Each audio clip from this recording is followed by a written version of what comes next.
কথা হ'ল কি আমাৰ বাবুবিলাকৰ ল'ৰাবিলাকৰ কাৰণেও কোনো শিক্ষাৰ ব্যৱস্থা নাছিল।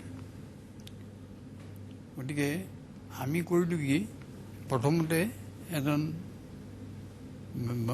মানুহ ধৰিলোঁ, বাগানৰে মানুহ, কাৰণ নতুনকৈ আহিছে কাম কৰিবলৈ, এইটো উমেদাৰি কৰা বুলি কয়, সেই উমেদাৰি কৰি আছিল।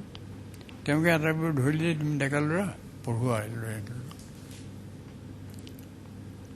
তেওঁৰ আকৌ এটা কথা হ'ল সেই আমাৰ আগৰ পৰা এটা চেকনিৰ আগত বিদ্যা বুলি কথা লাগিল নে, সেই চেকনিত লাগিল।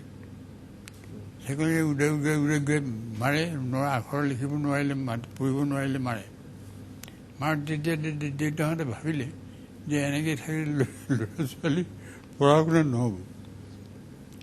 এই তেতিয়া কি কৰিলে, দেউতাহঁতে আটাইবিলাক লগ লাগি স্কুল বিচাৰিলে বাহিৰত। বিচাৰি গৈ চফৰা ষ্টেচনৰ ওচৰত লোকেল বৰ্ডৰ এটা স্কুল পালেগৈ। তাৰমানে চফৰা বাগানৰ পৰা চফৰা ষ্টেচনলৈ প্ৰায় 5 মাইল হ'ব। এই স্কুলখনত আমাক নাম লগাই দিলে, মোক দিলে প্ৰথমতে। তাৰপিছত সিওতো মানে লাহে লাহে ঘৰতে কিতাপ পত্ৰ আনি দিছে, তাই পঢ়িছে। পঢ়ি পেলাই এদিনাখন কৰিলে কি, আমি বাকী ল'ৰাবোৰ গৈছোঁ ওলাই, সি কৰিলে কি তাৰ যি ফলি পুঠি আছিলে সেইবোৰ ল'লে, লৈ পেলাই ঘৰত বৌতি আছিলে, আমি বৌতি বোলো দেই, এই সিফালৰ বৌতি ভিতৰত আছিলে, সি আগফালে কোনো নাছিল, সি সেই কিতাপ খুলি লৈ পেলাই গুচি গ'ল।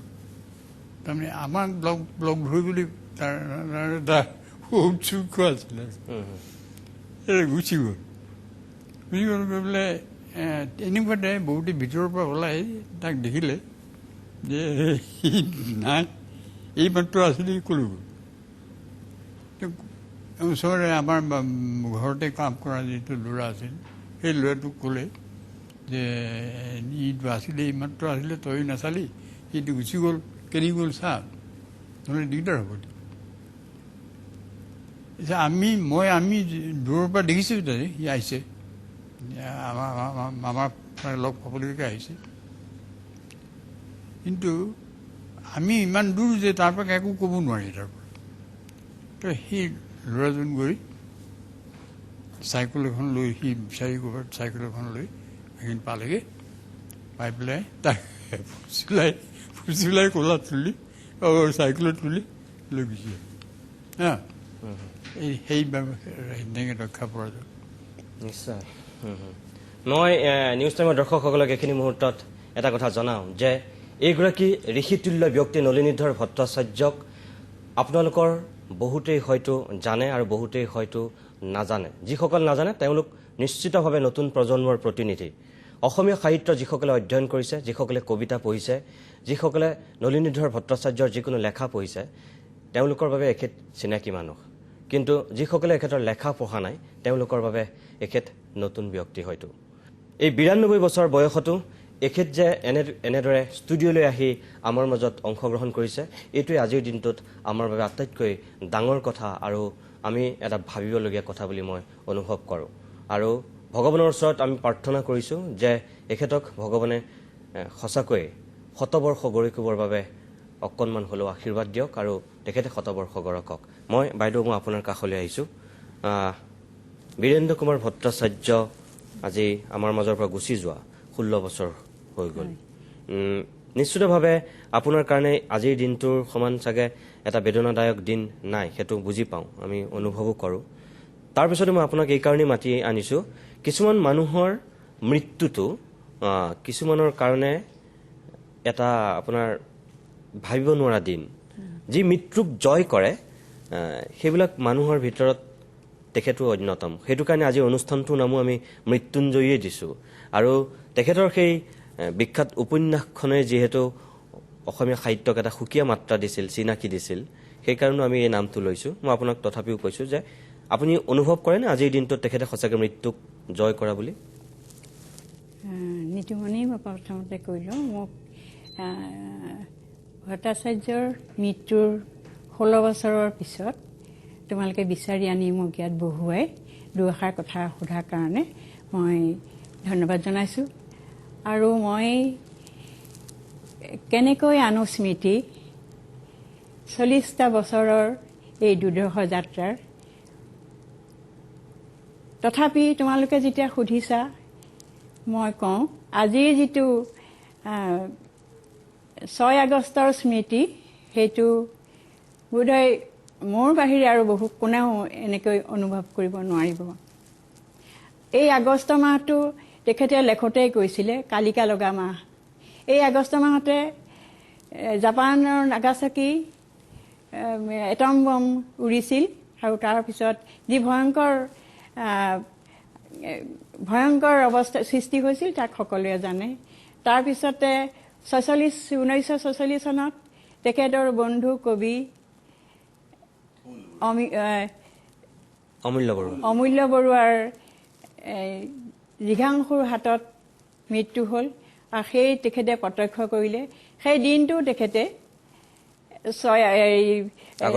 আগষ্ট মাহটো তেখেতে নিজৰ কলমত লিখি থৈ গৈছে। গতিকে এই আৰু সেই একেটা আগষ্ট মাহতে যিটো শান্তিৰ কাৰণে মানুহে শান্তি বিচাৰি ফুৰিছিল, নাগাচাকি পৰিৱৰ্তন আনিবৰ কাৰণে, সেই একেটা মাহৰ 6 আগষ্টত তেখেতৰ মৃত্যু হ'ল। সেইকাৰণে খুব সম্ভৱ তেখেতৰ আত্মাই জানিছিল এই আগষ্ট মাহটো অতি ভয়ংকৰ। সেইকাৰণে মোৰ মাজে মাজে খুব কষ্ট হয়। তথাপি তুমি সুধিছা, আমি এই 16 বছৰে তেখেতক এগছি বন্তি জ্বলাই ঘৰত ধূপ ধূনা দি সাধ্যানুসাৰে আমি তেখেতক শ্ৰদ্ধাঞ্জলি জনাই আহিছোঁ। আৰু তেনেদৰে আমাৰ আজি 16টা বছৰ পাৰ হৈ গৈছে। তাৰ মাজত আমি কেতিয়াবা তেখেতৰ স্মৃতি সভা পাতিছোঁ, আৰু সেইখিনি তাৰ উপৰিও এনেদৰে আমি মানে স্মৃতিৰ আমি যুগমীয়া কৰিবলৈ যিখিনি আমাৰ আঁচনি আছে, সেই আঁচনিখিনি আমি এতিয়া ফলপ্ৰসূ কৰিব পৰা নাই। মই মাজতে তথাপি আপোনাক এটা কথা কওঁ যে হয়, আপোনাৰ দুখ লগাটো তেনেই স্বাভাৱিক। আজিৰ দিনটো আপোনাৰ সমান অনুভৱ কৰিব পৰা কোনো মানুহ হয়তো দ্বিতীয়গৰাকী নহ'ব। তথাপি মই কওঁ যে কিছুমান মানুহৰ পুত্ৰ, জীয়ৰী, পত্নী বা স্বামী হৈ কিছুমান মানুহে গৌৰৱ বোধ কৰে। আপুনি তেখেতৰ পত্নী হৈ পেলাই গৌৰৱ বোধ কৰে নে নকৰে? নিশ্চিতভাৱে কৰে। নিশ্চয় কৰোঁ, কাৰণ তেখেত এনেকুৱা এজন ব্যক্তি, মই তেওঁ নিষ্ঠা, তেখেতৰ দায়বদ্ধতা, তেখেতৰ সহৃদয়তা, তেখেতৰ মানুহক ভাল পোৱা, যিখিনি মনুষ্যত্বৰ যিখিনি গুণ আছে, সেই সকলোবিলাক মই তেখেতৰ ভিতৰত পাইছোঁ। আৰু সেইকাৰণে তেখেতক মই ভাবিছোঁ যে যিমান পাৰোঁ সিমান তেখেতক মই আগুৱাই লৈ যাবলৈ মই সংকল্প ল'ম। আৰু এতিয়াও তেনেকে ধৰণে মই কিছু কিছু কাম তেখেতৰ হৈ মই কৰি আছোঁ।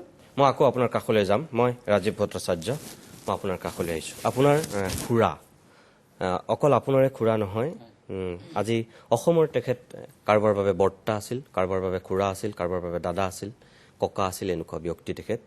আৰু সঁচা কথা ক'বলৈ গ'লে অসমীয়া মানুহে যিকেইজন সুযোগ্য অসম সন্তানক সৃষ্টি কৰিছে, তেখেতো সেই তালিকাখনত নিশ্চিতভাৱে হয়। আজিৰ দিনটোত তেখেতৰ সন্দৰ্ভত যদি মই আপোনাক প্ৰথমতেই এষাৰি ক'বলৈ কওঁ, কি বুলি ক'ব? খুৰাৰ আচলতে গোটেই জীৱনটো এটা সাধনালব্ধ জীৱন। আমি দূৰৰ পৰা খুৰাৰ ব্যক্তিত্ব এনেকুৱা যে মানে দূৰৰ পৰা অনুভৱ কৰোঁ, খুব গভীৰ তেখেতৰ সাধনা কৰি থাকে, লিখা মেলাৰ মাজত ব্যস্ত থাকে সদায়। যে এই যিটো তেখেতৰ ভাৱমূৰ্তি, এই ভাৱমূৰ্তি সৰুতে সাঁচ পেলাইছিল যে এই মানুহজন এজন সঁচাকৈ একলব্য লিখীয়া মানুহ। তেখেতে নিজকে সাধনাৰে উদ্বুদ্ধ কৰিছে। এই কথাটোৱে মোক অনুপ্ৰাণিত কৰে। বিশেষকৈ দেউতাৰ লগত তেখেতৰ যিখিনি কথা বতৰা পাতে ঘৰলৈ আহি পেলাই, তাত আমাৰ সাধাৰণ কথা নাথাকে। গোটেই পৃথিৱীৰ সমাজ সংস্কৃতিৰ কথা, ৰাজনৈতিক জীৱন যাত্ৰাৰ কথা, এই গোটেই কথাখিনি আহে। আমি দূৰৰ পৰা সৰু সৰু যেতিয়া বুজা নুবুজা ভাৱত থাকোঁ, দূৰৰ পৰা চাওঁ, সঁচাকৈ খুৰাৰ সেই যিটো আত্মনিবেদিত যিটো প্ৰাণ, সেই প্ৰাণটোৱে সঁচাকৈ মুগ্ধ কৰি ৰাখিছে। নিশ্চয় আপুনি নিশ্চয় গৌৰৱবোধ কৰিবই ভতিজাক হিচাপে। মই অতুলানন্দ গোস্বামী ছাৰৰ কাষলৈ আহিব বিচাৰিছোঁ। যিসকল অসমীয়া সাহিত্যিকক অসমৰ মানুহে যুগে যুগে মনত ৰাখিব লাগিব, মই কৈছোৱেই যে বীৰেন্দ্ৰ কুমাৰ ভট্টাচাৰ্যও অন্যতম হৈ ৰ'ব আৰু হৈ আছে, হৈ থাকিবও। আপোনাক মই বেলেগ কথা সোধাৰ আগত মই এটা কথা প্ৰথমতে সুধিব বিচাৰিছোঁ যে মই জনাত মৃত্যুঞ্জয় উপন্যাসখনে যেতিয়া জ্ঞানপীঠ বঁটা লাভ কৰিছিল, সেই সময়ত আপুনি ডিব্ৰুগড়ত আছিল আৰু আপুনি প্ৰথম আকাশবাণীৰ দিল্লীৰ পৰা সম্প্ৰচাৰিত হোৱা ইংৰাজী বাতৰিত সেই খবৰটো পাইছিল আৰু আপুনি খবৰটো এনেকুৱাকৈ পাইছিল যে লাষ্টৰ বাক্যটো, শেষৰ বাক্যটো আপুনি শুনিছিল টু বীৰেন্দ্ৰ কুমাৰ ভট্টাচাৰ্য, বাকীখিনি আপুনি একো শুনা নাছিল। এটা আমোদজনক ঘটনা আছিল। সেই মুহূৰ্তত আমোদজনক নহয়, সেই মুহূৰ্তত মই চক খালোঁ, কঁপি উঠিলোঁ। টু বীৰেন্দ্ৰ কুমাৰ ভট্টাচাৰ্য এটাই হ'ব পাৰে, death has occurred to Birendra Kumar Bhattacharya, এইটোৱে মই চিন্তা কৰিলোঁ। মোৰ লগৰ যিকেইজনে শুনি আছিলে, বেলেগ এটা কথা আমি আড্ডা মাৰি আছিলোঁ, মই জাপ মাৰি উঠিলোঁ। এতিয়া ক'লৈ যাব পাৰি, ৰেডিঅ' নাই, ফোন নাই ওচৰত, কাৰ তালৈ যাব পাৰোঁ।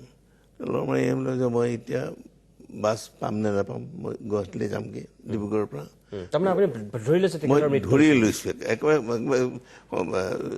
একদম ডেফিনেট হৈ গ'লো আৰু একো কাৰণ ৰিপিট কথা কৰা নাই। মই একমাত্ৰ দিল্লীৰ ইংৰাজী বাতৰিত যিহেতু আহিছে, ইংৰাজী দিল্লীৰ পৰা দিছে ইংৰাজী বাতৰি, তাৰপিছত আৰু ৰিপিট কৰা নাই, কোনো কথা নাই। আৰু জ্ঞানপীঠৰ নামটো ওলোৱা নাই তেতিয়া, ওলোৱা নাই। মই অশ্বিনী বুলি আজি ৰেডিঅ'ত কাম কৰে, মই তাৰ তাত খবৰ এটা কৰি আহোঁ।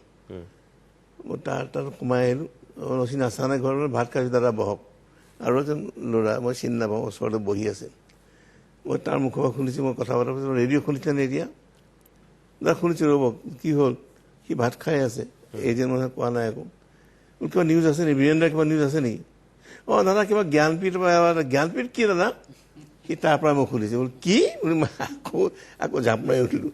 এওঁ ক'লে হয় নিউজটো দিছে মাত্ৰ, জ্ঞানপীঠ বঁটা পালে। সি মুখখন মুচি মুচি আহিছে ভিতৰলৈ। কি খবৰ পালা কোৱাচোন?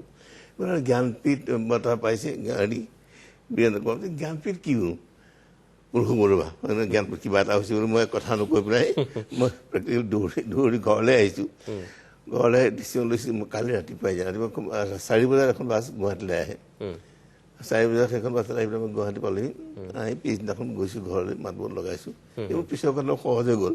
কিন্তু সেই শ্বকিং টু বীৰেন্দ্ৰ কুমাৰ ভট্টাচাৰ্য, সেইটোৱে শুনিছোঁ নিউজত। নিশ্চয় মই লগৰকেইটাক মই কথাই কোৱা নাই, বোলো এইটোৱে হ'ব লাগিব। কি হ'ল? মই আপোনাক আৰু কথাই সুধিব লাগিব।